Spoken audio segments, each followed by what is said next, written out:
What is going on, my Masketeers? Welcome back to another episode, and today we are here to talk about Rings of Power episode 5. So this episode mostly focuses on Galadriel still trying to make her way to Middle-earth, aka the Southlands. She has procured 5 ships that she got from Muriel after Muriel had the vision of Numenor destroying itself if she doesn't help Galadriel, and she has also decided that she's going to come with her to Middle-earth. Now, Galadriel has been trying to convince Halbrand basically come with her and to unite his lands because, you know, him being the forgotten king or the lost king, you know how it goes, like the same stick that happened with Aragorn. The only difference is Halbrand don't want no part of it. You know, he is very content with staying in Numenor and just being a welder or a blacksmith. He wants nothing to do with anything. He's trying to live a simple life, man. He's seen dark days and he's trying to live in the light, so to speak. So Galadriel now also training some of the new recruits because a lot of the people who are coming with her are untrained. They've never experienced battle. They've never been in war. So essentially Galadriel is having to train them, or they need to be training, and Galadriel is helping in that training. And let me just say this, the training, yeah, I can't even lie. If this is the best that they have to offer, Middle-earth is done, you know? Like, it's done. Well, obviously, we know that it doesn't end up like that because Lord of the Rings happens. But with how it's looking right now, it is looking like a damn shame. Shambles out here. Everybody's green. They don't know nothing. Barely got any sword skills.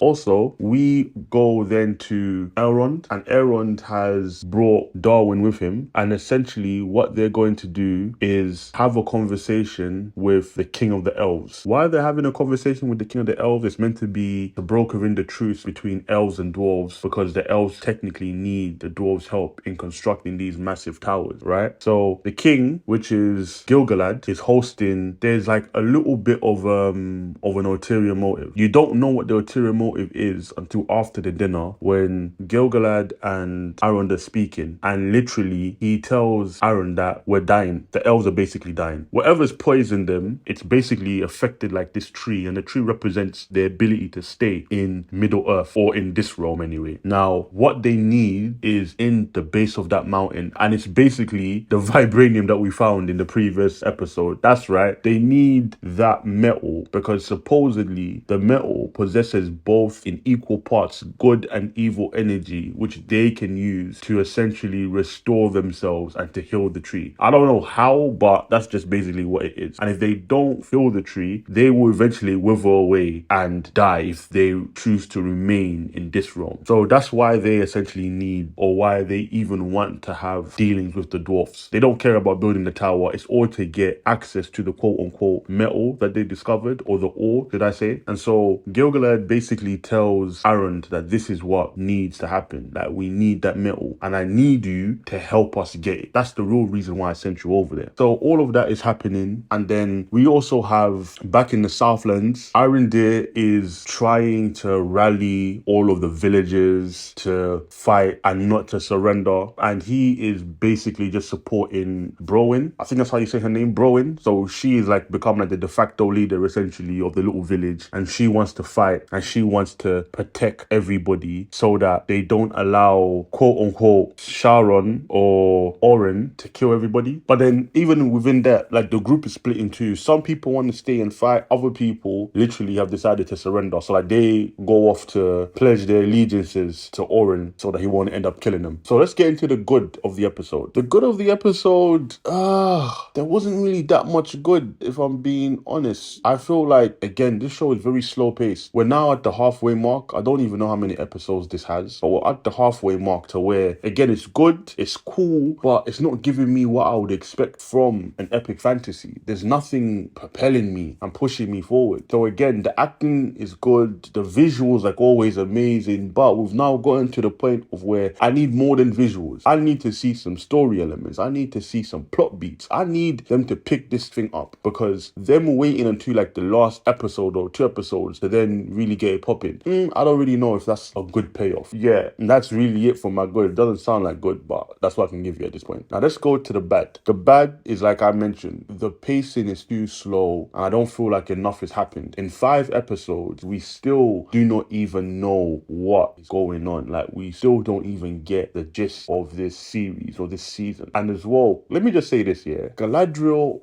I've tried with her, man. She's a dead protagonist. She's a dead protagonist. Her motivations are too one-dimensional, and I don't even understand why and how she is driven by so much rage. Because yes, her motivation is her brother died, but everybody's brother died. It was a war, and she's been fighting it for like hundreds and hundreds of years. So at this point, it just feels pointless because she needs more. Like, and again, they're not even giving you like any character depth of where she's kind of built her identity around the ability to fight, and how war is the only time when she feels at peace. You know, like those kind of things. Nothing. It's just like some very bland character development. And even the speech that she gives to Halbrand to try and convince him, again, I felt nothing there. Like, I honestly felt nothing in that speech. And for him to be convinced, I was thinking to myself, what? This doesn't make any sense. But then put it in direct contrast with, there is a speech. It's not really a speech. It's more like a conversation with Arendir and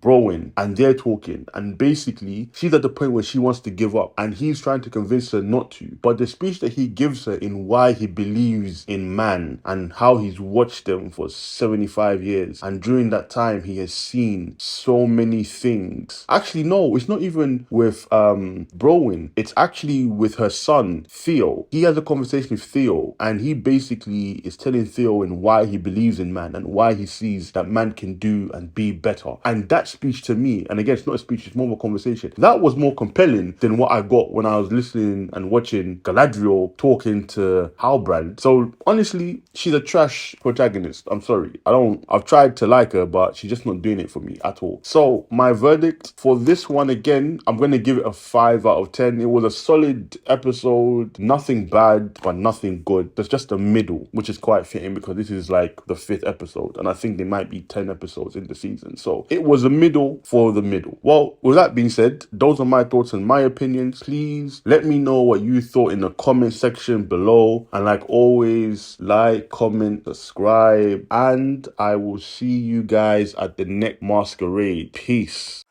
Never chase a bitch.